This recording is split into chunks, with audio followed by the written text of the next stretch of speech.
لائیں کہیں کہ ہمارا رب اللہ ہے، پھر اس پر جم جائیں۔ ان پر فرشتوں کا نزول ہوتا ہے، نہ کوئی غم کرو نہ خوف، خوشیاں مناؤ جنت کی جس کا تم سے وعدہ کیا گیا تھا۔ اللہ کی ربوبیت پر اطمینان جب انسان کو ہو جاتا، میرا رب اللہ ہے، ربی اللہ، انسان کے لیے نہ کوئی کھٹکا، نہ کوئی خطرہ، نہ کوئی خوف، نہ کوئی حزن۔ جو کچھ ہو رہا ہے کس کے اذن سے ہو رہا ہے؟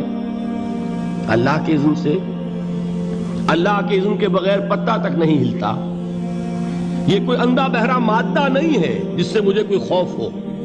اندھا بھینسا چلا آ رہا ہو اس سے تو ڈرنے کا ہر انسان کو ڈرنا چاہیے، نہ معلوم کس کو ٹکر مار دے۔ لیکن نہیں، اس کائنات کو چلانے والا ایک سمیع و بصیر خدا ہے۔ وہ جو میرا دوست ہے، میرا ولی ہے۔ اللہ ولی الذین آمنوا یخرجہم من الظلمات الی النور۔ اللہ اہل ایمان کا ولی ہے، ساتھی ہے، پشت پناہ ہے، مددگار ہے، حمایتی ہے۔ بتائیے جسے یقین ہو جائے کہ اللہ میرا مددگار، اللہ میرا محافظ، اللہ میرا پشت پناہ، اللہ میرا حمایتی، اس کے لیے کوئی خوف ہوگا؟ اس سے کوئی ڈر ہوگا؟ میں مثال دیا کرتا ہوں ایک بہت سادہ پنجاب کے دیہات کی۔ وہ بڑا چودھری ہے اور کوئی غریب کسان ہے۔ اس غریب کسان کے جانوروں کو ہر وقت اندیشہ ہوگا چوری کا، کوئی میری بھینس کھول کر نہ لے جائے، کوئی میرا بیل کھول کر نہ لے جائے۔ لیکن جس کے بارے میں یہ سب کو معلوم ہو کہ وہ جو بڑا چودھری ہے وہ اس کا دوست ہے، اس کی بچیا کو کوئی خوف ہوگا؟ اس کی بھینس پر کوئی ہاتھ ڈالے گا؟ اسے کوئی اندیشہ ہوگا؟ نہیں۔ کیوں؟ کہ وہ بڑا چودھری، بڑا اس کا یہاں کا سردار، جاگیردار، سب کو معلوم ہے وہ میرا دوست ہے، کوئی میرے خلاف اقدام نہیں کر سکتا۔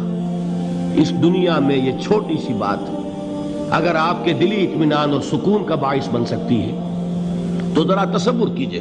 میں لفظ تصور استعمال کروں گا صرف اس لیے کہ اس کا ہم جس کو کہتے ہیں ادراک اور شعور کر نہیں سکتے، اگر کے ساتھ کر سکتے۔ اگر یقین ہو کہ اللہ میرا مددگار اور یقین ہو کہ اللہ ہر آن میرے ساتھ ہے، پھر کوئی خوف، کس کا خوف؟ کوئی شے اللہ سے بالا تر ہے؟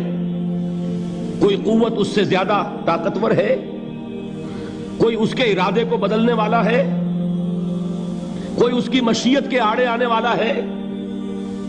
یہی بات ہے جو حضور نے فرمائی۔ یہ ایمان کا حاصل ہے لب لباب، کہ دیکھو اچھی طرح اس بات کو ذہن نشین کر لو، اگر تمام انسان مل کر تمہیں کوئی نقصان پہنچانا چاہے نہیں پہنچا سکتے، مگر جو کچھ اللہ نے لکھ دیا ہو، اور تمام انسان مل کر تمہیں کوئی نفع پہنچانا چاہے نہیں پہنچا سکتے، مگر وہ شے جو اللہ نے طے کر دی۔ آپ پھر میں کہوں گا ذرا طاری کیجئے، اسے فرض کیجئے، اسے سوچئے۔ اگر اس حدیث پر ہمارا دل ٹھکا ہوا ہو تو کسی سے ڈر ہوگا؟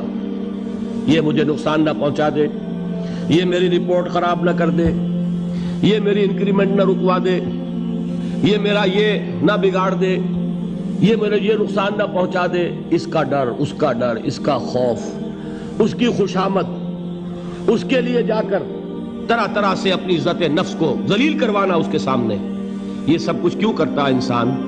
جب سمجھتا ہے کہ اس کے ہاتھ میں میرا کوئی نفع ہے، اس کے ہاتھ میں میرے لیے کوئی ضرر ہے، یہ مجھے کوئی غضب پہنچا سکتا ہے، یہ مجھے کوئی نقصان پہنچا سکتا ہے، یہ میرا کوئی کام بنا سکتا ہے، یہ میری کوئی ضرورت پوری کر سکتا ہے، اسی کا نام شرک ہے۔ جہاں آپ نے یہ سمجھا کہ غیر اللہ کے اندر کوئی طاقت موجود ہے، وہی شرک ہے۔ بتوں سے تجھ کو امیدیں، خدا سے نومیدی، مجھے بتا تو صحیح اور کافری کیا ہے؟ شرک تو یہ ہے جس پر بھی تمہیں یہ خیال ہے، کلمہ ہے یہ کلمہ سوم، لا حول ولا قوت الا باللہ، ذرا اس پر دل کو کبھی اگر آپ تصور کریں، پھر فرض کریں، دل ٹھک جائے اس پر، کوئی طاقت نہیں۔ یہی بات تھی جو شیخ عبد القادر جیلانی رحمۃ اللہ علیہ نے اپنی وصیت میں اپنے بچے سے کہی. 11ویں دینے والے ہیں، لیکن حضرت شیخ عبد القادر جیلانی کی وصیت اور تعلیمات کو کتنے لوگ ہیں جو جانتے ہو؟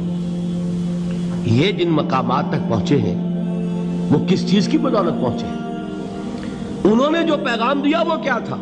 اے میرے بچے، جس طریقے سے قرآن مجید میں حضرت لقمان کی نصیحتیں جو ہے نقل کر دی گئی ہیں، میں یہ عرض کروں گا بالفرض اگر قرآن حضرت عبد القادر جیلانی کے بعد نازل ہوا ہوتا تو شیخ عبد القادر کی یہ نصیحتیں بھی قرآن میں درج ہوتی. اتنی اونچی نصیحتیں ہیں. اے میرے بچے، اس حقیقت کو ذہن نشین کر لے، لا فاعل فی الحقیقت ولا مؤثر الا اللہ. اس کائنات میں نہ کوئی فاعل حقیقی ہے نہ مؤثر حقیقی ہے سوائے اللہ کے. کسی شے میں کوئی تاثیر نہیں اگر اللہ نہ چاہے. آگ جلا نہیں سکتی اگر اللہ نہ چاہے. پانی ڈبو نہیں سکتا اگر اللہ نہ چاہے. زہر ہلاک نہیں کر سکتا اگر اللہ نہ چاہے. کوئی چیز فائدہ نہیں پہنچا سکتی اگر اللہ نہ چاہے. تو در در پہ کیوں سر جھکاتے ہو؟ در در پر کیوں جبیں سائی کرتے ہو؟ سب کے سامنے کیوں ہاتھ پھیلاتے ہو؟ ایک اللہ سے مانگو. ایک اللہ کے سامنے زمین پر اپنی جبین رکھو. لا فاعل فی الحقیقت ولا مؤثر الا اللہ. نظر آتا ہے ہمیں کہ پانی پیاس بجھا دیتا ہے. پیاس بجھانے کی صلاحیت پانی میں نہیں ہے، اللہ کے اذن سے. کھانا بھوک مٹا دیتا ہے، بھوک مٹانے کی صلاحیت کھانے میں نہیں ہے، اذن رب میں. دیکھیے یہی یقین تھا. حضرت موسیٰ علیہ السلام کا واقعہ یاد کیجئے. سامنے سمندر آ گیا ہے، قوم دیکھتی ہے پیچھے کہ گرد و غبار کا طوفان ہے. معلوم ہوا کہ فرعون اپنے لشکر سمیت آ گیا ہے. لشکر جب چلتا تھا تیز رفتاری کے ساتھ تو گرد و غبار کا جو طوفان اٹھتا تھا اس کا تصور کیجئے. اور لمحہ بلمحہ وہ قریب آ رہا ہے. پوری قوم نے کیا کہا ہے؟ اے موسیٰ انا لمدرکون. اے موسیٰ ہم کو پکڑے گئے.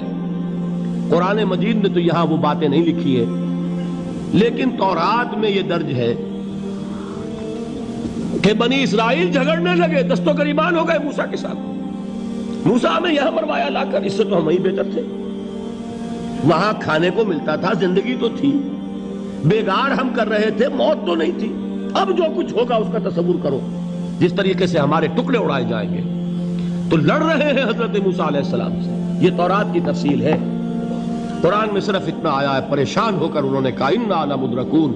موسیٰ ہم تو پکڑے گئے. اس وقت موسیٰ کا جواب کیا ہے؟ کلا ان معی ربی سیہدین. نہیں، میرے ساتھ میرا رب ہے، وہ راستہ دے گا. بتائیے کہاں راستہ نظر آ رہا ہے؟ یہ ہے ایمان بالغیب. راستہ نظر نہ آئے تب اللہ پر یقین ایمان ہے. جیب میں پیسے ہوں اور تب دل کو اطمینان ہے تو ایمان کس پر ہوا؟ پیسے پر، اللہ پر نہیں. جب وسائل و ذرائع نہ ہو اور پھر یقین ہو کہ اللہ مسبب الاسباب ہے، وہ اسباب کا پابند نہیں ہے، وہ اسباب کا محتاج نہیں ہے، اسباب اس کے محتاج ہیں. اگر یہ یقین ہے تو اللہ پر ایمان ہے. یہ نہیں ہے تو تمہارا ایمان اسباب پر ہے، وسائل پر ہے، ذرائع پر ہے، مادیات پر ہے، اللہ پر نہیں. اس وقت کہاں راستہ تھا؟ کوئی راستہ تھا؟ سمندر ہے اور ادھر سے لشکر آ گیا ہے. کلا ان معی ربی سیہدین. اب دیکھیے ایمان کہہ دینا آسان ہے، ہوا معکم اینما کنتم. جہاں کہیں بھی تم ہوتے ہو اللہ تمہارے ساتھ ہوتا ہے. لیکن اس کا یقین قائم ہو جائے تو زمین و آسمان کا فرق واقع ہو جائے.